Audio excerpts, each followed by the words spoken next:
Saudara, kita bahas jelang batas waktu yang diberikan Trump sebelum menghancurkan Iran bersama pakar strategi Perhimpunan Purnawirawan Angkatan Udara sekaligus alumnus US Air War College, Marsma TNI Purnawirawan Agung Sasongko Jati. Selamat malam, Pak Agung. Dan juga melalui sambungan virtual ada peneliti senior Indo-Pacific Strategic Intelligence, Fauzia Cempaka Timur. Selamat malam, Mbak Cempaka.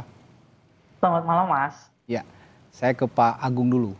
Pak Agung, sebelum saya tanya apakah benar terrealisasi, saya ingin bertanya dulu soal eskalasi serangan yang dilancarkan Amerika Serikat. Meskipun Donald Trump beberapa kali kan sudah mengatakan 2-3 hari atau mundur lagi 48 jam gitu.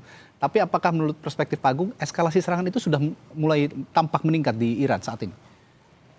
Sejak dari awal serangan tanggal 28 Betul, Februari, 28 Februari. Amerika itu kebanyakan secara terus-menerus mengadakan serangan. Oke. Bahkan serangan itu kadang-kadang berulang pada target yang sama, mungkin target yang sudah dihancurkan ya seperti ini. Namun sekarang mereka menambah dengan serangan kepada universitas, kepada apa, dengan semua dikasih label ini ada kaitan sama militer atau kaitan sama RGC, ada revolusi. Namun itu menunjukkan bahwa strateginya itu kalau menambah target, menambah itu pada saat sudah berjalan, itu adalah memang tidak punya rencana. Mereka hanya berusaha untuk menekan koersif, untuk menekan, memaksa untuk Iran dengan menimbulkan mungkin dipikir rasa sakit pada Iran, dihancurkan ini, dihancurkan itu, dihancurkan itu. Namun sepertinya juga ya saya lihat bahwa Iran ternyata memiliki titik sakitnya bukan di situ. Bukan di berapa banyak bangunan yang dihancurkan, atau berapa banyak orang yang dibunuh, atau berapa banyak sistem yang dirusak. Tetapi kelihatannya adalah memang bukan itu center of gravity-nya Iran. Pain tolerance juga sangat tinggi begitu ya, nah, Iran ini ya. Sekarang masalahnya kan juga Iran membalas dengan serangan yang terus konstan juga kepada target-target di Teluk dan target-target di Israel, yang mana target-target semua adalah terkait kepentingan Israel dan Amerika, yang juga menimbulkan pain atau kesakitan juga. Nah, kesakitannya mungkin bukan secara orang yang terbunuh berapa, tetapi juga dengan tidak berfungsinya fasilitas itu dan kemudian berefek pada gangguan ekonomi. Jadi sebetulnya Iran itu membalasnya dengan tekanan berupa tekanan ekonomi, baik dengan penghentian penutupan Hormuz pada Amerika dan sekutunya, serta memastikan bahwa semua bisnis yang dibangun di Israel dan khususnya di negara Teluk itu menjadi terhambat, terganggu atau tidak berjalan sama sekali. Jadi tekanannya lebih bersifat senjata untuk ekonomi, sedangkan Amerika senjata untuk penderitaan atau putusnya pengambilan keputusan, dan itu tidak terjadi. Gitu. Oke. Nah, dengan kondisi-kondisi seperti ini, Pak Agung, dengan apa yang dikatakan Trump, jika memang tidak dibuka Selat Hormuz, Iran akan dibumi hanguskan. Dengan pernyataan tersebut, mungkinkah Amerika Serikat akan membumi hanguskan Iran dengan pernyataan katanya Iran akan menjadi Stone Age? Membumi hanguskan kan sudah spesifik, yaitu pada jembatan dan infrastruktur energi. Yang dimaksud infrastruktur energi itu bukan kilang minyak jelas. Bukan penghilangan minyak, bukan untuk ekstraksi minyak, bukan untuk saluran minyak. Karena itu bunuh diri bagi Amerika. Jelas yang dimaksud infrastruktur seperti jembatan untuk transportasi dan juga mungkin listrik ya. Nah, cuman masalahnya adalah itu harus berhati-hati, karena kalau sampai itu merusak ataupun menemui hal-hal yang menjadi titik kritis terkait dengan ekonomi, yaitu menimbulkan dampak balik seperti menghancurkan kilang minyak atau membuat kilang minyak tidak berfungsi, karena itu akan tiba-tiba akan menyetop sejumlah aliran minyak ke dunia, berapa juta barel itu sudah langsung meningkatkan harga minyak, dan itu akan menimbulkan efek bencana ekonomi bagi Amerika sendiri. Jadi Amerika betul-betul memilih target mana yang punya efek kepada ekonominya dia, dan target mana yang tidak ada efek langsung. Jadi memang tidak bisa menghancurkan semuanya. Jadi kata-kata menghancurkan itu ya mungkin adalah benda-benda secara fisik yang bisa kelihatan penghancuran, ada ledakan, ada api, ada asap yang membunuh tinggi. Tetapi tidak sepenuhnya akan mematikan atau menghentikan proses pendapatan daripada Iran yang akan punya efek kepada Amerika juga. Kalau gitu saya bertanya ke Mbak Cempaka dari perspektif intelijen strategis, Mbak Cempaka. Seberapa kredibel sebenarnya ultimatum yang dilancarkan oleh Donald Trump ini? Mengingat ada inkonsistensi pernyataan Donald Trump beberapa waktu sebelumnya juga yang mengulur-ngulur waktu, katanya ada tenggat waktu namun tidak terjadi. Nah, sekarang muncul lagi tenggat waktu. Apakah ini kali ini kredibel pernyataan Trump ini? Jadi terima kasih, Mas. Jadi memang kalau kita lihat statement dari Trump ini ketika kita melihat setiap statement yang dikeluarkannya semakin keras. Ya. Dengan tone yang juga semakin sangat menekan begitu ya. Dalam konteks ini, dalam konteks ancaman, tentu setiap ancaman tidak terwujud gitu ya, kredibilitas terus menurun, Mas. Nah, ini kita lihat bagaimana sebenarnya Trump memang mengulur waktu dalam salah satu statement yang dikeluarkan baru-baru ini kemarin gitu ya, waktu ditanya oleh salah satu wartawan di depan White House, ditanya apakah mungkin Trump memperpanjang lagi karena memang sudah ada diskusi terutama dari interlokutor seperti Pakistan, Mesir dan juga Turki untuk meminta extension kembali selama 45 hari. Nah, ini Trump menjawab mungkin. Jadi dari memang Trump ini melihat bagaimana mungkinnya kredibilitas ini tentu menurun, tetapi memang mungkinnya juga extension ini bertambah. Namun kita harus lihat juga, Mas, saya rasa terkait dengan bagaimana kredibilitas ancaman terkait dengan serangan militer yang merupakan saat ini masih melalui udara, itu memang dilakukan oleh Israel misalnya. Saat kemarin di pukul 3 pagi, 3 dini hari waktu Iran begitu ya, dilakukan serangan yang sifatnya masif ke bandara-bandara yang berada di Iran. Dan ini kita lihat bagaimana lebih dari 12 pesawat jet dari Iran ini melakukan serangan ke Mehrabad Airport. Nah, ini cukup memberikan serangan, terlebih ketika kita melihat salah satu informasi bahwa salah satu pimpinan tertinggi IRGC juga gugur dalam serangan yang hari sebelumnya dilakukan ke Iran. Oke.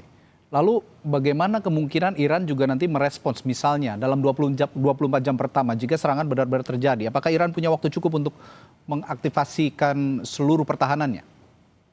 Kalau kita lihat memang ada sebuah data, Mas, yang menunjukkan bahwa sebenarnya dibandingkan sejak serangan di 28 Februari hingga saat ini, kredibilitas atau signifikansi serta presisi yang dimiliki Iran itu meningkat 9 kali lipat, Mas. Meskipun di sisi lain mereka juga memiliki korban yang jumlahnya saat ini terhitung lebih dari 2.000 orang telah meninggal begitu ya. Nah, meninggal atau luka. Nah, ini sebenarnya dua hal yang tadi disampaikan juga oleh Pak Agung bahwa ada pain threshold atau batas luka atau batas yang dapat diterima oleh Iran ini sangat tinggi gitu. Meskipun tadi dalam sisi lain korban semakin banyak, korban ekonomi dengan infrastruktur juga semakin tinggi, namun di sisi lain presisi yang dilakukan Iran semakin lama itu juga semakin tinggi, Mas. Jadi serangan yang dilakukan kita dengar kembali kemarin misalnya salah satu serangan yang dilakukan Iran di gelombang kemarin itu berhasil masuk ke sekitar kompleks Kementerian Pertahanannya Israel. Nah, ini kita lihat bagaimana sangat presisi begitu ya. Jadi tidak hanya menyerang yang sifatnya infrastruktur tapi juga strategis, Mas. Oke. Pak Agung, Donald Trump ini kan mengatakan tadi seperti yang disinggung Pak Agung, akan menyerang atau menghancurkan jembatan lalu juga fasilitas energi Iran. Dalam konteks ini yang paling mungkin operasi militer serangan udarakah yang akan dilancarkan? Oh ya, tidak ada cara lain. Tidak ada cara lain. Amerika untuk melaksanakan serangan untuk masuk ke ini karena darat mungkin, tapi laut pun juga akan mengirimkan rudal jelajah Tomahawk ya, yang jumlahnya sudah sangat terbatas. Jadi gini. Sekarang ternyata Iran setelah 1,5 bulan, hampir 1 bulan 1 minggu, itu ternyata pertahanan udaranya sebetulnya masih ada. Namun karena mereka tahu bahwa mereka tidak bisa head to head langsung berhadapan, ya mereka hanya menggunakan pertahanan udaranya S-400 yang terkenal itu dengan cara gerilya. Dinyalakan kalau perlu untuk mendapatkan data awal masuk, kemudian dimatikan, data itu disalurkan kepada sensor-sensor inframerah yang terletak di sepanjang jalan, untuk kemudian sensor inframerah akan mengantarkan, memantau pesawat-pesawat itu sampai titik yang tertentu bahkan ditembak. Yang terbang rendah akan terkena, yang terbang tinggi tentu tidak, karena memang inframerah itu terbatas ketinggiannya. Jadi nanti kira-kira pelaksanaannya adalah menggunakan pembom-pembom ketinggian tinggi, walaupun pesawat tempur yang digunakan ngebom ya pasti tinggi, di atas 30.000 kaki, menggunakan stand-off missile atau rudal jarak jauh dan juga rudal jelajah jarak jauh seperti itu. Jadi tidak akan ada lagi yang berani terbang cukup rendah karena risikonya nggak bisa. Karena kemarin pada saat jatuhnya pesawat F-15, ada dua teori ya. Pesawat F-15 itu jatuh karena ada rencana untuk mengambil uranium dekat Isfahan. Makanya kenapa ada 2 Hercules MC-130 yang stranded di sana, kemudian kecelakaan, sebetulnya tabrakan itu di bawah. Oh, tapi itu ada tabrakan ya Pak ya? Iya, kelihatan kan dari 2 pesawat ini kan nggak mungkin ada satu mau landing, satunya mungkin berbelok, ada koordinasi yang nggak jelas, itu kayaknya tabrakan. Pokoknya yang jelas mereka rusak. Tapi ada teori keduanya adalah dimulai dengan pesawat F-15 yang ketembak terus jadi. Dalam saat recovery F-15 itu mereka melakukan 150 pesawat, terdiri dari termasuk 64 pesawat tempur, kemudian sekitar 20 pesawat tanker, dan jadi operasi yang masih besar-besaran untuk melindungi, memaksa para prajurit-prajurit Iran ataupun para polisi Iran yang mengejar itu untuk ditahan supaya nggak mendekati. Kemudian ada dramanya ini. Jadi bayangkan 150 pesawat dan kehancuran yang terjadi bisa dihitung ya. F-15 $100 juta, 2 MC-130 itu satu masing-masing $150 juta itu karena dia spesial pesawat C-30 tapi spesial 2, ditambah lagi berapa, kemudian ditambah satu pesawat A-10 Thunderbolt skala 30 juta ya, kemudian ditambah lagi dengan 2 Pevok itu mahal sekali, kemudian ditambah lagi dengan satu F-16 yang tidak sampai jatuh tapi hilangkan, kemudian ada 2 pesawat Little Bird helikopter cukup mahal, dan terakhir adalah drone Reaper yang harganya masing-masing 30 juta. Itu total semuanya itu adalah 9,1 miliar, $575 juta. Untuk menyelamatkan satu kolonel yang sangat berharga. Jadi seperti dalam film, untuk menjaga harkat martabatnya bagi negara yang tidak bisa membiarkan ditangkap, mengorbankan senilai 9,1 triliun atau masih jumlah juta dolar. Jadi, dan untuk menutup itu sampai pidato Presiden Trump sendiri cerita, wah ini kehebatan gini. Tapi dari situ juga kelihatan kebocor kan, berapa yang digunakan, berapa yang dikerahkan. Jadi total biaya mungkin termasuk biaya terbang segala macam, mungkin juga ada yang tewas kan. Kelihatan tuh ada yang pesawat helikopter ditembak jatuh, orang loncat, tapi kan nggak disebutkan. Itu mungkin totalnya bisa mendekati hampir 600-700 juta dolar sampai 10 triliun. Itu jadi sebetulnya mungkin ucapan keras Trump itu nutupi jangan sampai orang terlalu konsentrasi lari ke membahas soal katastropik sukses satu kolonel, tapi kata berencana untuk sekian triliun, 10 triliun lebih itu. Oke, ini saya teringat satu film Behind Enemy Lines yang di mana pilot Amerika Serikat waktu itu jatuh di Yugoslavia ya kalau nggak salah. Ini juga drama yang dijelaskan oleh Pak Agung tadi sangat menarik, dan akan juga nanti tindak lanjut bagaimana Iran juga bertahan dari serangan-serangan Amerika Serikat. Tapi saya ingin ke Mbak Cempaka juga soal Iran yang dikenal ahli dalam asymmetric warfare, Mbak Cempaka. Nah, kira-kira apa saja kelebihan terbesar Iran? Mulai dari geografi, rudal balistik, drone Shahed atau cyber warfare. Tapi akan saya tanyakan setelah jeda. Sesaat lagi di Sapa Indonesia Malam, tetaplah bersama kami. Ya, tadi sebelum jeda saya bertanya ke Mbak Cempaka soal Iran yang dikenal ahli dalam asymmetric warfare.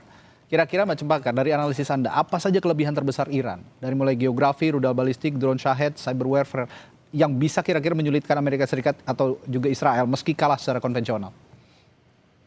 Baik, paling tidak ada 4 yang saya temukan, meskipun tentu banyak analisis yang lain. Yang pertama adalah tentu terkait dengan geografis ya. Mereka memiliki keunggulan secara teritori yang memang seperti benteng alami begitu ya, karena memang dikelilingi oleh gunung Zagros begitu yang memang sangat seolah seperti benteng alami. Itu yang pertama. Yang kedua tentu saja bagaimana memiliki will to fight atau keinginan untuk menang yang sangat tinggi begitu ya, karena untuk bertahan sebenarnya maksud saya. Dalam konteks ini kita lihat bagaimana pembagian dalam konteks militer dan paramiliter yang dimiliki oleh Iran itu berbeda dari militer yang kita tahu di beberapa negara lain. Misalnya dalam konteks Iran gitu, dia tidak hanya punya yang memang angkatan bersenjatanya, tapi juga punya IRGC yang punya tujuan yang berbeda dan institusinya berbeda dari militernya begitu, dan juga punya basis yang sifatnya sebenarnya paramiliter yang terlatih begitu.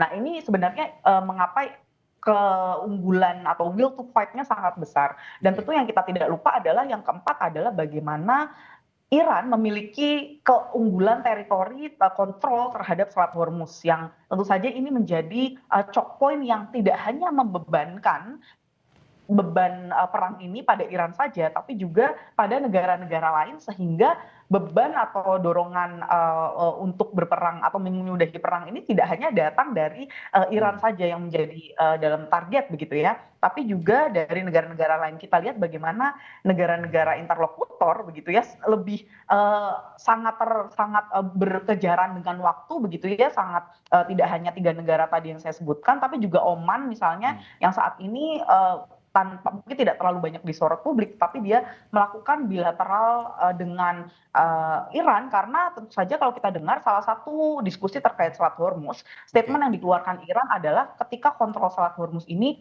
bukan akan ditentukan oleh Amerika Serikat, tetapi justru oleh Oman dan Iran. Nah, ini sudah ada membuka celah bahwa teritori ini dimiliki oleh Iran dan Oman, sehingga Oman dianggap sebagai honest broker saat ini.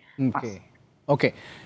Saya ke Pak Agung. Saya tertarik juga dengan pernyataan Presiden Rusia Vladimir Putin kemarin yang menyebut bahwa kekuatan Iran belum sepenuhnya keluar semua katanya. Nah, dalam kaitan ini, dalam konteks ini saya ingin bertanya, apakah memang betul demikian Iran belum mengeluarkan seluruh kekuatannya, ada kekuatan besar yang belum dikeluarkan, mengingat Iran juga tidak banyak proksi yang menyokong Iran sejauh ini, hanya Hezbollah mungkin juga dengan Houthi gitu kira-kira Pak Agung. Itu banyak ya. Bayangkan dia bisa membuka front di selatan namanya Houthi, lengkap dengan ribuan rudal dan drone. Dia punya koalisi pendukung Iran di Irak dengan ribuan rudal dan drone. Dia punya Hezbollah yang punya ribuan roket dan rudal. Itu membuat itu menjadi frontnya terpecah menjadi 4 front yang harus dihadapi Israel. Dan memang jangan dilihat itu sebagai bagian dari dia bagian dari sistem pertahanan Iran dan selalu sistem serangan Iran yang terkoordinasi dalam satu seperti koordinasi serangan gitu loh. Sehingga kapan nyerang apa untuk apa. Jadi bukan, kan ingat bahwa militer itu adalah kepanjangan tangan daripada negosiasi politik, diplomasi. Ya. Jadi ada saat kita memukul, ada saat kita ngomong, ayo tawar-menawar, kita mukul lagi. Jadi Iran menggunakan itu dengan cerdik. Amerika dan Israel hanya mengenal satu, mukul, kemudian kamu nyerah nggak? Tidak ada diplomasi, tidak ada ini, hanya mukul. Nah masalahnya pada saat dipukul itu yang dipukul kebal, dan yang mukul balas mentung. Yang kita lama-lama nggak punya alat untuk menangkis. Nah itu kan itu yang terjadi. Tapi yang sebetulnya yang paling membuat itu adalah serangan ekonomi. Kenapa? Kalau sampai Amerika salah, makanya Amerika marah betul sama Israel saat menyerang kilang minyak itu. Kenapa? Begitu ada satu tetes saja minyak atau satu barel minyak berkurang keluar dari teluk, baik itu diproduksi oleh Iran atau diproduksi apapun, 1 juta barel atau berapa juta, itu udah langsung akan menaikkan harga minyak. Begitu harga minyak naik di atas $100, $150, $130, yang terjadi adalah inflasi kan. Ya, terjadi harga minyak naik karena barang-barang naik, inflasi. Begitu inflasi naik, maka para pembeli surat utang Amerika akan menjual surat utang itu karena risiko. Begitu surat utang dijual, maka Bank Sentral Amerika terpaksa menaikkan yieldnya. Yield itu suku bunga obligasi. Begitu suku bunga obligasi, maka semua kredit-kredit di Amerika, kredit rumah, kredit mobil, apapun, itu juga naik. Begitu kredit naik, maka tingkat kemiskinan Amerika meningkat, banyak orang nggak sanggup bayar kredit. Maka yang ditakutkan lagi efek kedua yaitu serangan politik. Mereka akan beramai-ramai meninggalkan Partai Republik dan mereka akan memilih partai yang Demokrat yang akan memastikan akan meng-impeach Trump. Tapi bukan itu sudah terjadi Pak, karena gelombang besar-besaran juga kemarin sudah terjadi sebenarnya di ya itu kan demo. Dia nggak peduli. Trump tuh nggak peduli sama demo berapapun selama demo itu nggak punya efek pada pemilihnya.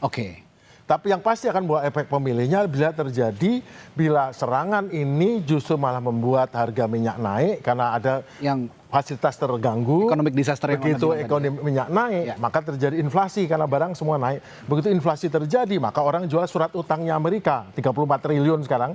Begitu surat utang dijual, yieldnya naik, suku bunga naik untuk US Treasury yield 10 years ya 10 tahun. Begitu naik, maka semua kreditnya mereka naik. Begitu kredit Amerika naik, orang nggak sanggup bayar rumah, nggak sanggup bayar mobil, nggak sanggup bayar apapun. Banyak orang lay off, banyak di nganggur.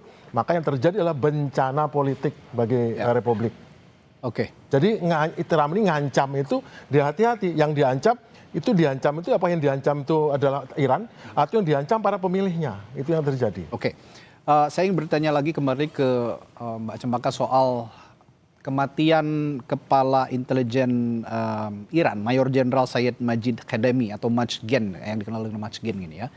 Ini salah satu jenderal yang dihormati di Iran dan tadi juga secara langsung pemimpin tertinggi Iran sudah mengucapkan duka cita belasungkawa ya Mujtaba Ali Khamenei. Menurut Anda dengan tewasnya atau meninggalnya Majen Syed Majid Khademi ini akan mengurangi kekuatan intelijen Iran terhadap gempuran-gempuran serangan Amerika Serikat dan juga Israel? Mbak Cempaka? Betul Mas. Jadi ada sebenarnya kalau kita lihat selama ini memang decapitation atau dekapitasi Ya. pemimpin-pemimpin Iran tidak langsung memberikan dampak begitu ya Mas ya. Mhm. Tapi sebenarnya ada dua dampak yang baik secara langsung ataupun tidak langsung mempengaruhi jalannya atau berlangsungnya perang ini. Yang pertama adalah tentu saja ada kemampuan koordinasi yang terganggu secara sementara. Itu yang pertama. Karena yang kita sebut sebenarnya degradasi yang sifatnya pendek gitu ya, meskipun pada akhirnya akan digantikan oleh pimpinan yang lain. Yang kedua adalah tentu saja ini akan meningkatkan determinasi penggantinya untuk membalas. Jangan lupa bahwa kita harus ingat juga bahwa Maijen Majid Kademi ini juga menggantikan yang sebelumnya pimpinannya yang terdekapitasi juga, Mas. Nah, Kazemi, dalam ya? konteks ini betul, Ya, Muhammad betul Mas. Kazemi. Nah, betul sekali. Nah, ini ketika menghadapi serangan ini, salah satu yang sebenarnya statement yang dikeluarkan oleh envoy atau perwakilan Pakistan sebenarnya yang sebagai salah satu interlokutor dengan menerima berita ini bahwa Majid Hademi ini tewas atau gugur begitu ya. Nah, ini Pakistan ini langsung mendatangi ke tim atau ke perwakilan Amerika Serikat begitu karena untuk meminta bahwa penghentian serangan kepada target-target yang sifatnya di kepemimpinan kritis begitu karena tentu saja tadi kita lihat kalau misalnya negosiasi ini masih berjalan dan di titik-titik strategis ataupun kritis ini sudah hampir atau bahkan kita tahu bahwa meskipun Iran menolak adanya ceasefire tapi dia menyetujui adanya penghentian perang dan dia pun memberikan beberapa kali counter proposal dari yang sebelumnya counter proposalnya 5 sekarang sudah mendekati ke 10 dan yang sebelumnya tidak ada diskusi sama sekali hanya melewati interlokutor yaitu Pakistan, Egypt dan juga Mesir maksud saya dan juga Turki sekarang ini sudah mengeluarkan yang proposal yang sifatnya tertulis Mas antar negara. Nah, ini harus dilihat sebagai juga perkembangan sebenarnya dari sisi negosiasi. Oke, baik. Terakhir saya akan bertanya ke masing-masing narasumber saya mulai dari Pak Agung dulu. Pak, kalau dengan kondisi seperti ini mungkinkah diplomasi jadi jalan keluar dan bisa mengakhiri semua ini dan ataukah ini tidak bisa terhindari dan serangan besar benar-benar terjadi di Iran oleh Amerika? Mengatakan tidak menerima usulan dari pihak yang lain atau mengatakan menerima atau mengatakan yang lainnya itu bagian dari diplomasi. Oke. Karena Iran tahu Amerika sangat desperate sekarang. Yang lebih butuh damai itu Amerika karena masalah suku bunganya jangan sampai naik. Tetapi Amerika juga tidak mau berhenti perdamaian permanen. Kenapa? Karena nanti dia cari waktu untuk balas lagi. Yang penting mengamankan suku bunganya, jangan sampai ini naik lagi, stop, settle lagi, kumpulkan senjata lagi, nanti nyerang lagi. Nah itu kan nggak mau Iran. Ya. Jadi Iran sebaliknya maunya permanen, ini finish, nggak ada lagi serangan kayak ini karena dia nggak mau jeda serang. Tapi ada oknum lain yang memang mengganggu namanya Israel. Itu kan Mayor Jenderal itu kan dibunuh sama Israel. Betul. Jadi justru katanya beliau tuh orangnya agak lebih rileks ya, lebih mau perdamaian malah dibunuh. Jadi makin orang yang minta damai seperti orang yang tidak kekerasan malah dibunuh sama Israel karena apapun yang menuju ke arah konflik terselesaikan damai itu malah justru mengganggu bagi Israel. Oke. Jadi yang akan mensabotase perdamaian ini apapun itu adalah Israel. Oke. Saya membaca maka betul Israel ini menjadi penghalang sebenarnya langkah diplomasi antara Amerika Serikat dan Iran? Saya setuju ya statement dari Pak Agung karena memang Israel ini mengganggu yang pertama, yang kedua adalah memang ketika diminta menjadi pendukung serangan darat Amerika Serikat dia menyatakan tidak mau gitu. Jadi dalam konteks ini ketika eskalasi dia tidak mau tapi juga ketika deeskalasi dia mengganggu gitu. Namun yang kita lihat sebenarnya adalah saat ini yang masih menjadi problem bagi negosiasi ini adalah terkait dengan pengakuan kedaulatan Iran dan juga penggantian atau reparasi yang diminta oleh Iran. Nah, ini poin yang belum disetujui oleh Amerika Serikat dan Amerika Serikat juga meminta jaminan tertulis untuk Iran tidak lagi mengembangkan senjata nuklir. Nah, ini poin-poin yang saat ini masih tarik-menarik di interlokutor. Jadi kalau kita lihat sebenarnya memang kedua negara si Amerika dan juga Iran ini sama-sama tidak bertemu begitu ya, tidak bertemu di tengah, belum damai, tetapi interlokutornya ini saling kejar-kejaran baik Oman, sebagai honest broker maupun negara lain. Artinya biang keroknya Israel. Jadi tidak ada salahnya juga ketika strategi militer yang luar biasa dilancarkan oleh Iran memiliki proksi di Lebanon Selatan oleh Houthi menggempur terus Israel. Ini karena jadi salah satu alasannya begitu. Kira-kira mengapa langkah diplomasi hingga detik ini seperti buntu antara Amerika Serikat dan Iran. Padahal mereka punya sama-sama kepentingan menghindari economic disaster. Terlebih kepentingan global juga. Baik, terima kasih analisis yang sangat menarik dari Pak Agung dan juga Mbak Cempaka. Kita jumpa lain waktu Pak Agung, Mbak Cempaka. Selamat malam, sampai jumpa.